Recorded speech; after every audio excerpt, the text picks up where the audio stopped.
It feels like this video was an inevitability considering how many people come to us asking whether they should live in Malaysia or Thailand, or which one's better for their situation regarding things like, visas and just day-to-day life. I'm Flynn from Offshore in Asia. We help people move, do business and invest in Southeast Asia. Today we're comparing Malaysia and Thailand and which country might be best for you. It's worth noting that this isn't a competition and this is naturally my own opinion and my own experiences in each country, so take everything with a grain of salt. The first one's lifestyle, and here I think they differ quite a lot. So Malaysia is a lot more relaxed than Thailand in a way. What I mean by that, I mean it's much more quiet. Things just work better there. They're just easier. It's not as chaotic and all that. So if you just want a simple, like a calmer kind of existence, that's probably the best bet. KL is very similar to Singapore. It's just got a bit more soul and it's significantly cheaper. So I find, Singapore, although it's awesome and super developed and it really is a pleasure to visit. I think if I was living there, I'd get a little bit bored, I guess. Like it's a very rules-based society, very strict on all that. And you could make the same case for Malaysia, but I'm speaking relatively here. And being in KL is just a little bit more of that kind of, I guess, what I see as the Asian kind of hustle and bustle, that kind of the energy you get in the street and most other big cities that you don't quite find in Singapore. But in saying that, they've still got good infrastructure, so don't worry about that. In the rural areas and smaller cities in Malaysia, I find they're more developed than Thailand. The infrastructure's better, it's just easier to get around. They're probably a lot more quiet, a lot less foreigners, but we'll get to more of this coming up. The lifestyle in Thailand, on the other hand, is, again, it's very different. So it's a lot more fun, a lot more going on, a lot more variety as well. Whether if you're in Bangkok or the south or the north, you're going to get very different types of both expats and locals. As far as Bangkok, it's the total opposite of Kuala Lumpur as far as lifestyle goes. It's got a lot more going on. It's very exciting, lots of hustle and bustle, and it's very, very different. I think if you're more of the sort of person who likes a bit of like chaos and fun and energy, Bangkok will be the best choice. Thailand as a whole is also a lot better if you want to find foreigners and get into an expat community, whether you're basically any decent sized town or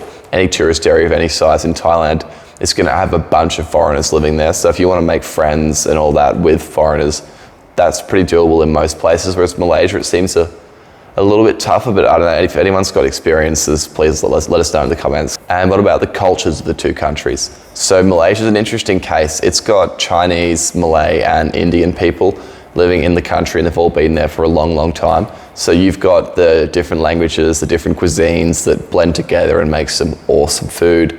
And it's a bit different from Thailand in that sense. One of the big things Malaysia has going for it is that the English literacy is significantly better than Thailand. Even when you find English speakers in Thailand, the majority of Thai English speakers speak conversational, but maybe not quite fluent English, or not close to fluent at least. Whereas in Malaysia, it's the opposite. I find the vast majority of people speak fantastic English, and it does make things a lot easier. When I go there from other countries in Southeast Asia that might not have as good English literacy, it's almost like going back to an Anglophone country. Not quite, of course, and it's still different. I've also found that Malaysians tend to, I guess, understand Westerners a bit better. How I define this is probably as confusing to you as it is to me, but nevertheless, like just in conversation with cultural references, even if you're telling them about something you did that would require a bit of thinking from someone from a very different culture, like a weird cultural quirk you might have just done, they seem to just get those things a little bit better. And I don't think this is a huge pro, but it's something that's quite nice, and just being in a country where you can kind of not have to think so much about if what you're saying makes sense, regardless of language, is quite a nice thing. And I hope that makes sense. It's a little bit esoteric, I understand. So for the culture in Thailand, it's awesome. People are so friendly. People are genuinely interested in you, which is quite nice. Although they're a bit more different from Westerners than Malaysians might be as a whole, they're really curious, and just because they're different doesn't mean they're disinterested. They're very interested a lot of the time, so having conversations is quite fun. And Although I did say Thai's English isn't as good as Malaysians, it's still good where it counts. If you're checking into a hotel or if you're at a hospital or pretty much anywhere where you're going to need English, chances are there's some staff member or person there who can speak English. I think Malaysia is generally better for someone who likes a bit more order, maybe a bit more mature person.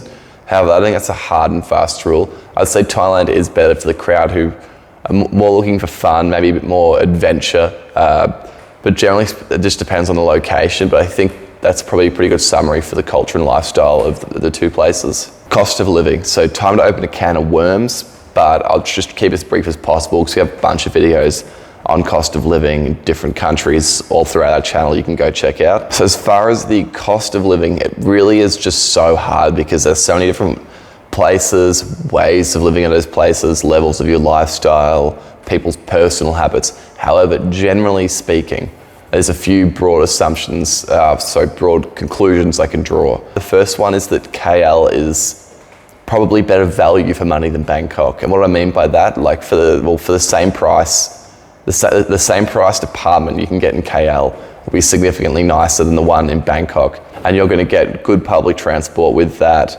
and it's going to be convenient and things are going to be easy to get around. Whereas in Bangkok, the condo probably won't be as nice. Public transport's definitely inferior to KL. I think that's one of the strong conclusions I can draw there. But whereas as the countries for a whole, cost of living varies so much. Naturally, as with basically every country, as soon as you're out of the city, cost of living drops significantly. To be honest, I haven't lived in rural Malaysia. I've traveled through it briefly and didn't notice a starker contrast as the difference between Bangkok and rural Thailand. Well, food, that's a great debate amongst people from the region that I wish not to open up. However, they're both so good. And I can't stress that enough. The food in both countries is incredible. And if you're, worried about where's going to be the best for your taste buds, I assure you, you're going to be doing pretty well in each country. I think from my limited experience, Thailand has more regional variation between the south, north, central, northeast, whereas Malaysia has more cultural variation. As you have, the Indian, Chinese, the Malay people, they all have their own foods and their food kind of mixes together at times, which gives you this awesome amount of variety. And you can just go visit, you'll have an Indian restaurant next to a Malay restaurant with some awesome Chinese food across the road, and you can sample all of them, and they're all local food really, and that's a novelty that I don't think wears off for anyone. As far as transport goes, they're both left-hand drives, that's consistent. Malaysia probably has better roads. Honestly, if you haven't been to either of these countries before, you'd probably be quite shocked by the quality of the roads. As far as actual main transit roads, highways, and roads that you usually get from A to B, not just little residential streets, I think that both countries have surprisingly good infrastructure. Malaysia in particular is probably as good as Australia, realistically. The traffic in KL, although I don't have much experience, but I think it's about the same as most cities. It's not crazy, but I think it's more like a Western city standard of traffic, bad but not terrible, whereas Bangkok is terrible. So bear that in mind. As far as getting out of the country, I can't really say who's best. They're both pretty good. If you're in Kuala Lumpur or Bangkok, you've got some of the best airports going around. They're very well connected. They have plenty of flights all of the time. Getting around within the country is pretty good for both countries, I'd say. Thailand has excellent night trains. If you're getting anywhere from the south up to Bangkok or from the north, say Chiang Mai, down to Bangkok, the night trains are the pretty standard ways of travel. As far as Malaysia goes, the train system there is really good, more modern than Thailand, faster than Thailand. They also have a good bus system. I had to get a bus one time between two cities somewhere. Memory escapes me. Nevertheless, worked great. I think it's more organised there, generally speaking, whether it be inter or intra-city travel. It's going to be a lot more, things are probably going to go on time a lot better than Thailand. Thailand works, but it works on its own time. But as far as travel and being interconnected, Kuala Lumpur or Bangkok are pretty good places if you're flying around. Getting around the cities, I think Kuala Lumpur wins. And getting around the country, both of them are pretty good. Malaysia's probably a little bit more organised, and I'd say Thailand is probably a little bit more connected, but not quite as efficient. Visas, this is probably the big one. When you're deciding where to live, a visa is one of the most important considerations. If you can get a good one, it makes your life vastly easier. I'll just give a real bird's eye overview of the different visas because there's so many we could get into. However, there is two that are very similar. So there's the elite and the premium in Thailand and Malaysia respectively. Malaysia, how do we say this, took some creative liberties from Thailand's program and made their own. The general idea of both of them is that you pay a large upfront fee and then you get to stay in the country for a long period of time, with 5, 10, 20 years. If you're working in another country, a business visa with a work permit is going to be your best option. That's what basically everyone does because it just makes sense and you need it to be working legally. But business visas aren't a unique thing to any country really. As far as other visas, the Malaysia My Second Home program is very popular in Malaysia. It's good for individuals, couples or families. It's a few things you need depending on the particular parameters of your visa, but a deposit, potentially a house, and a few other things to make Malaysia your second home. This is a great visa for many people, and if you qualify for it or can make the deposit, it's worth it. The Sarawak alternative also has lower requirements, but change is coming soon, so who knows. And the last one is the Durantau Nomad Pass. This is relatively new. You need $2,000 income a month and at least a 3-month ongoing contract with a client or otherwise. And this is for digital nomads, remote workers, whatever you want to call them. And that's a really good option for a lot of people. If you qualify, it has very generous requirements when you compare it to other countries in the region. And I would like to see more of that. In Thailand, by far the most common visas would be the retirement and the education visa. Spouse visa is common too, but that's kind of a different thing, so not going to cover that. However, retirement visa is available to anyone over 50. You have very modest financial requirements. If you can afford to live in Thailand, you should be able to afford the visa. Most people who can afford to live here can afford the visa. So yeah, it's good if you're over 50. Under 50, education visas are quite popular. You can do this to go to university, to learn Thai. There's plenty of options here. And it's a good program people have going. You can do Muay Thai as well. Plenty of stuff really. There has been some scrutiny in recent years because there are a few schools that are warping the rules significantly, but nevertheless, we'll see where that goes. As a thought exercise, if I fit into some certain demographics, what would I do? Well, firstly, if I had a family, I think the Malaysia My Second Home program is fantastic, and I'd probably go for that. Living in Malaysia, you've got so many options. Georgetown's a great place. Kuala Lumpur's obviously great for a big city.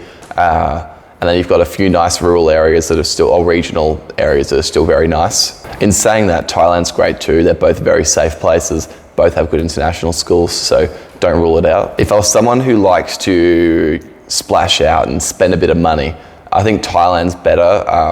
Activities in Thailand aren't quite as expensive as Malaysia. So you can go to a temple and get an hour-long massage for 150 baht, or that's what, $5 or something.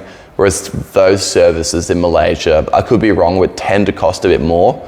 So if you're someone who likes to be doing a lot of things all the time, particularly if you're not working and you have plenty of time to spend, and you're likely to be spending money on those sort of things, I think Thailand's going to be a bit cheaper for you. If you're looking to own your own land, Malaysia is the only option. Malaysia is the only place that allows foreign ownership in Southeast Asia. There's some very limited exceptions in Singapore. Thailand, as a foreigner, you can only own a condo, and you can only foreigners can only have 50% of that building. That's it for the video. I hope you got some value out of it. These rambly ones can be a bit longer, but I hope they're useful. Give me some feedback in the comments if you wouldn't mind. I'd very much appreciate that.